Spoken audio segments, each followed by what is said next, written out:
musculoskeletal assessment on you today. It's a focused assessment that looks at your joints and your muscles. I've got a few questions for you first that we'll begin with, and then we'll move on to the assessment portion. Sure. How would you describe your activity level today? Pretty active. I went for a 20-minute walk this morning before coming here, so. Good. Are you able to perform activities of daily living throughout the day? Most of them, I do the cooking and cleaning and grocery shopping, that sort of thing, but I love to garden, and I haven't been able to do that with my knee pain. Okay. What would you describe your pain on that scale of 0 to 10, with 0 being no pain at all and then 10 being the worst you've ever had?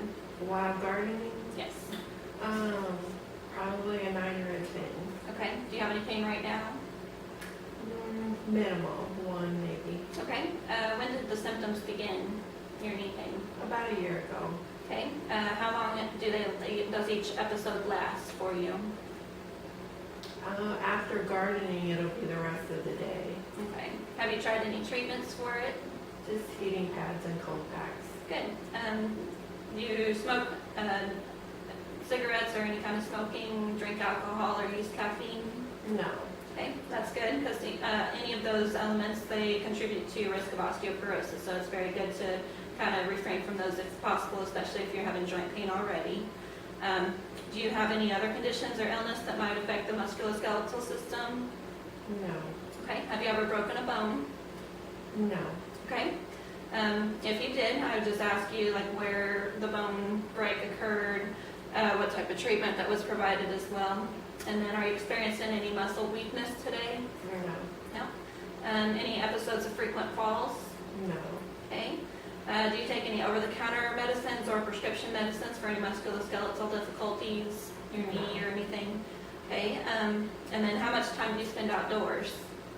I try to do a 20 to 30 minute walk per day or every other day at least. Okay, that's good because the sun contains that vitamin D, which is synthesized from that sunlight, so it can help with calcium absorption and it helps prevent any kind of osteomalacia symptoms as well. Do you exercise frequently? The walking, other than that, not much. Okay, good. That's good to have that moderate exercise because exercise can go both ways.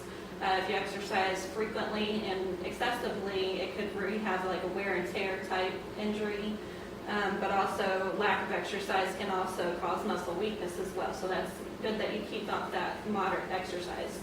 The next part, we have the assessment. Materials that we use would be this. I'm going to bring this a little closer. It's called the goniometer. We have different sizes of variations that range from assessment of the knee, and then you also have assessment of the down to the fingers and small joints as well. So I can use those on each assessment. The one that we're starting with is called the temporomandibular joint, or TMJ, and it's just pretty much your jawbone. So assessment of that one would start at your tragus. So I put my middle finger just in front of the tragus. I'm going to tuck that behind your ear so they can see. And then this one, I'm going to have you open your jaw. And what I'm assessing for is this dip here to make sure that there's a smooth motion with no pain. Is there any pain with that one as well? Yeah. Okay. We also would like to test your range of motion of your jaw. So we'll do that same motion, open all the way, and then close all the way, and clench it tight. Good. Any pain with that? Okay. You also want to do a slightly open position and then rotate your jaw forward towards me, back towards neutral position, to the left and to the right. Do you have any pain with that one? Good.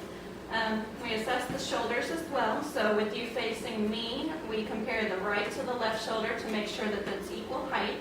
We start at the sternoclavicular joint and palpate outward, and let me know if you feel any pain with this one. We go along the clavicles, and then we go towards the top of your humerus bone, and we also assess your scapular bones as well. Okay.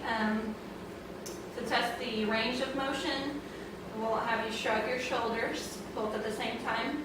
We'll have you raise your arms forward in an upward arc, as far up as you can go. Good. And then also again, backward hyperextension. That's flexion extension. That would be also easier in a clinical setting to do that in a standing position if needed. Place both hands behind your back at the level of your waist. Sometimes the normal results would be slightly higher as well. And then also place your hands behind your head and then clasp them together behind your head.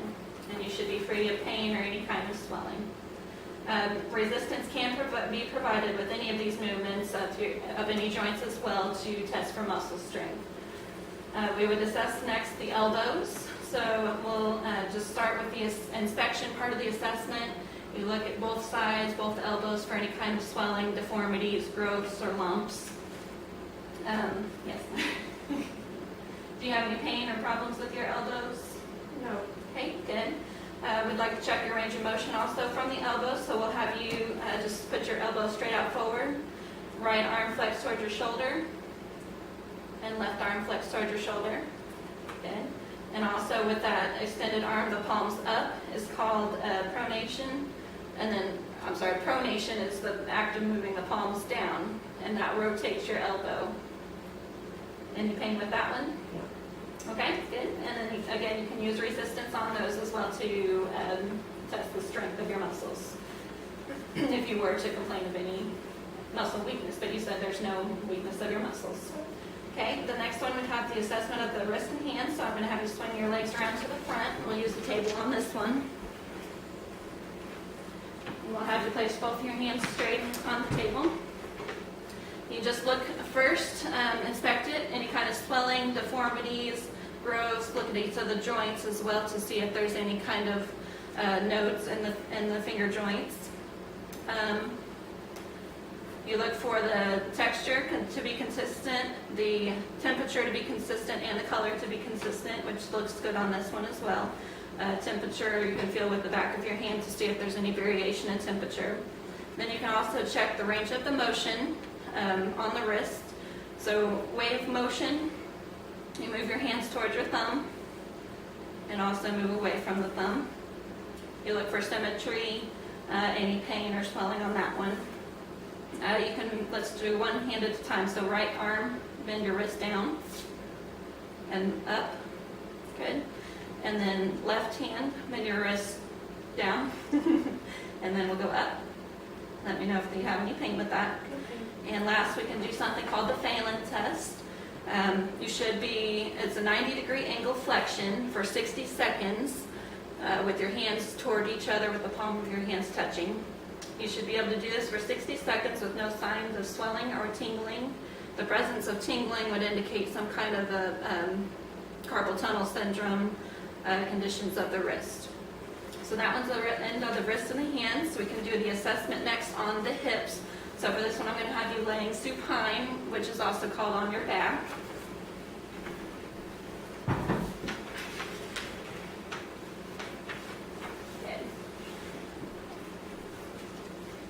For the assessment on this one, the legs should be slightly apart, the feet should be pointed upward, and the legs of equal length. So that looks good as well. Do you want me to pull that out?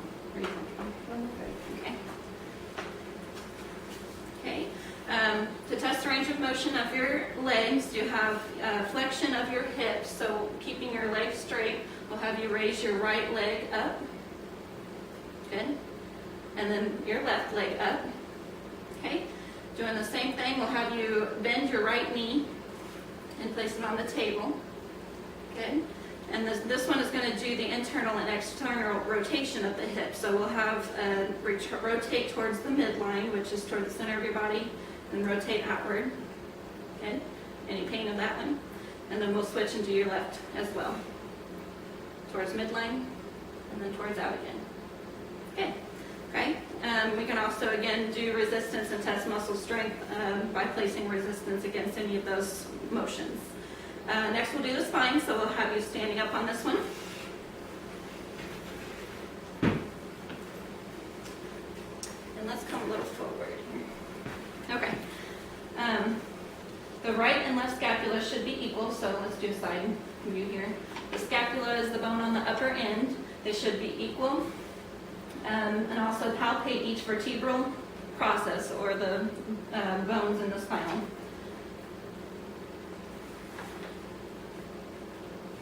Let me know if you feel any pain with any of this. Normal curvature of the spine goes slightly convex on the top and concave towards the lumbar region, so the curvature of the spine looks good. And then you also palpate the muscles on the side.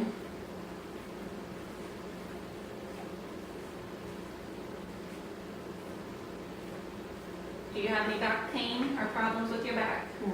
Okay. And then we also want to check the range of motion. So we'll do the chin to your chest, which is called flexion, and then up towards the ceiling, which is called hyperextension. Bend your head to the side, trying to touch each shoulder to your ear. Good. And then turn your head from left to right, rotation as far as possible. Good. Okay. And then I'm going to do this step towards to your left a little bit. We're going to test the lateral flexion, which standing behind you, I place my hands on your hips, and you just rotate from your hip, your waist, lean to the left, or to the right, doesn't matter. Sorry. You're going to be kind of rotating at your hips and just leaning over. Good. Any pain with that? Good. And that one is lateral flexion. And we've also got just flexion in general, so you just lean forward and try and bend your toes without moving your waist. Good. Any pain with that? No. Okay, and then we also want to do hyperflexion, so without moving your waist, try and bend backwards towards me, and that's hyperflexion. Good. And then we also have you twist by rotating your shoulders from left to right, so if it helps, good. And to the right. Good. Okay, go ahead and have a seat here. That is all of the musculoskeletal assessment that we're going to do today, and it looks like a full range of motion other than the knee pain, and we'll definitely let the doctor know of that one as well. So he should be in shortly for you. Okay, thank you. Thank you.